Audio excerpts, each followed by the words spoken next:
Hey, Pat Walsh here. You know what that means? It's Tuesday, Taco Tuesday. Take action, crush obstacles. So glad you're here for our next episode on the Warrior Servant Leader podcast. I think we're on episode 16 in the last 10 weeks, and we're growing uh, tremendously. We're pushing 900 subscribers already in 10 weeks in 9 countries and 4 continents. So thank you. We're doing this together. This is awesome. A big shout out to our supporters at Law Enforcement Today, Blue Lives Matter, and Police Tribune. They've been very, very supportive of our efforts. And in fact, just published today a new article on Law Enforcement Today. You ought to read it. It's called The Immodest Proposal. What do a woman's weight and immigration have in common? You'll be shocked. You better have a sense of humor when you read it. Thanks to the folks at LET, just great supporters.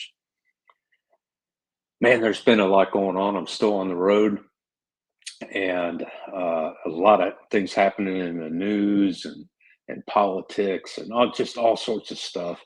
And something that really struck me that I wanted to briefly share with you today is today's episode title is "Don't Shoot from the Lip."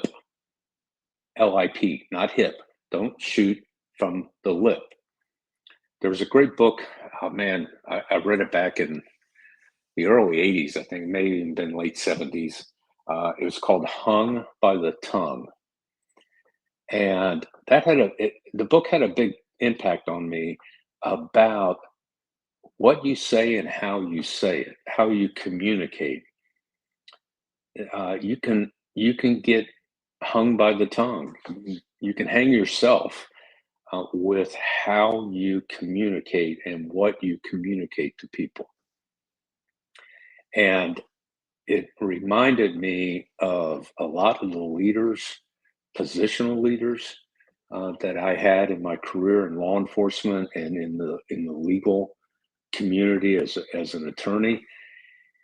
And nobody ever actually used this expression, but it was certainly communicated to me. And that was STFU, shut the F up and stay in your own lane.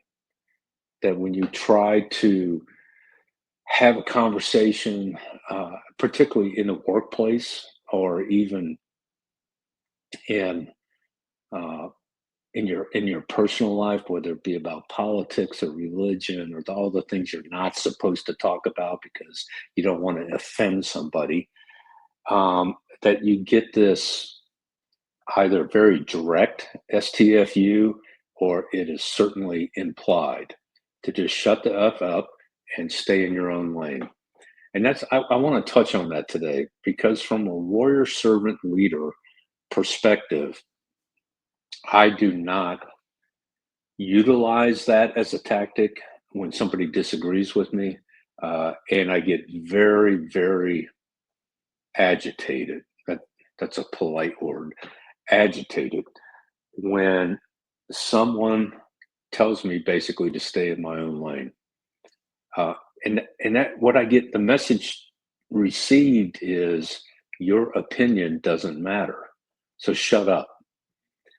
And in the world of leadership, in the work environment, in the greater community environment, that if you communicate to people that their opinion doesn't matter, you have created a shit ton of problems that you didn't need to create.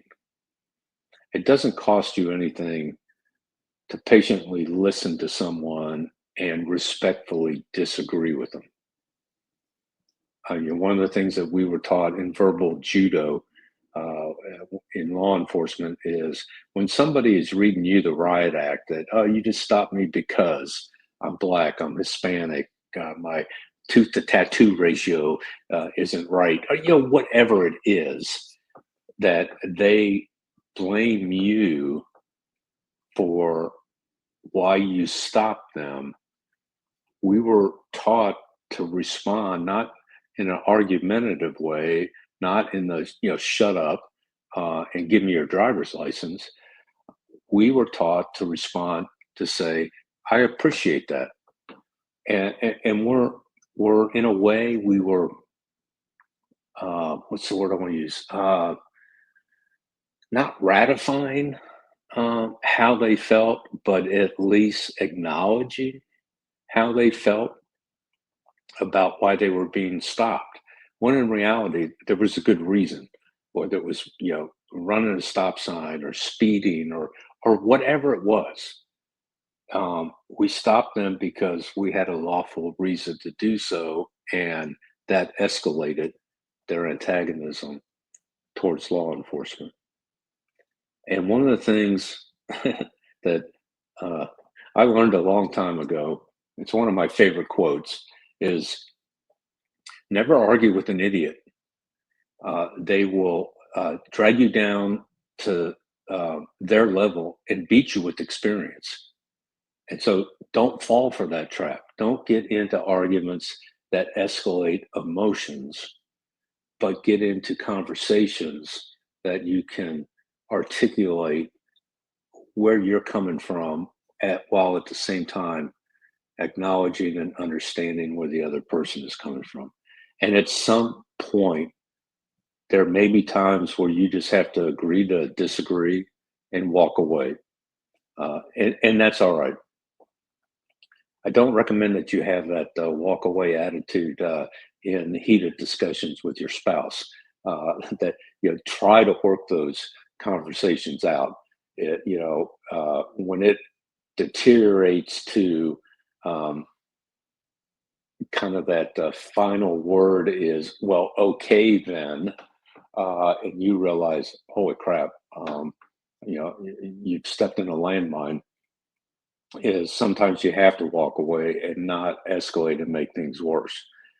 But in the business world, in the law enforcement arena, in the community discussions with civic leaders or whatever, that when you realize that things are being escalated into an argument, that is the time to try and be compassionate and understanding, not agreeing with, but understanding another person's perspective. So, my short message today is don't get hung by the tongue. Don't do and say things that you're going to regret later, even though in the moment it might feel really good to tell somebody STFU. In the long run, it's not going to turn out well. And so check your emotions. And when it is time to be righteously indignant, do it in a way that's the least offensive, I guess, is the only way to say it. I mean, if you read scripture, Christ went to the temple and there were the money changers there. That's another nice way of saying they were extortionists. And they were abusing the holy place of the synagogue, of Jerusalem, of the temple. And that was his home. That was God's home. And so his self-righteous, if you will, indignation, where he made them whip out of cords and and he overturned their tables, and he verbally, at best we can tell, he didn't whip anybody, but he certainly had the means to do it, is he ran them out. There's a time and place for that. Most often, though, the time and place is not that extreme. And so be conscientious about what you say and how you say it. And this includes not just in arguments, How often have you or we've seen it ourselves that an officer is congratulated for going above and beyond? I mean, Medal of Valor kind of stuff, or at least a commendation, or maybe an award of merit, whatever you call it.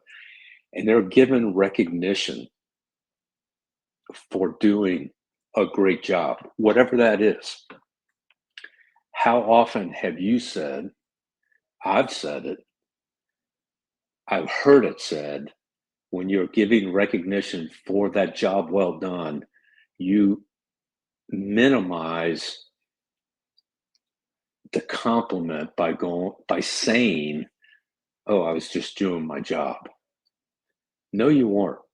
You were doing an exceptional job. And in some cases, it may be a life or death uh, inter- interaction that you took to save somebody else's life, or whatever it is. And you minimize the person's gratitude by going, "Oh, I was just doing my job."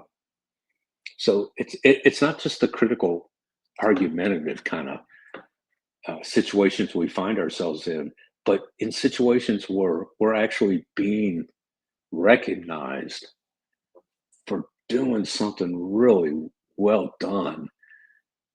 And out of our mouth comes the words that diminish that. And that's not right. Uh, there's two, when you get acknowledged for doing a great job, there's only two words that should come out of your mouth, and that's thank you. And then move along. And don't take away the joy, the enthusiasm, the appreciation that the community or that person has that has given you the job well done, attaboy, and don't get hung by the tongue. So I hope you've got a little bit out of this short message.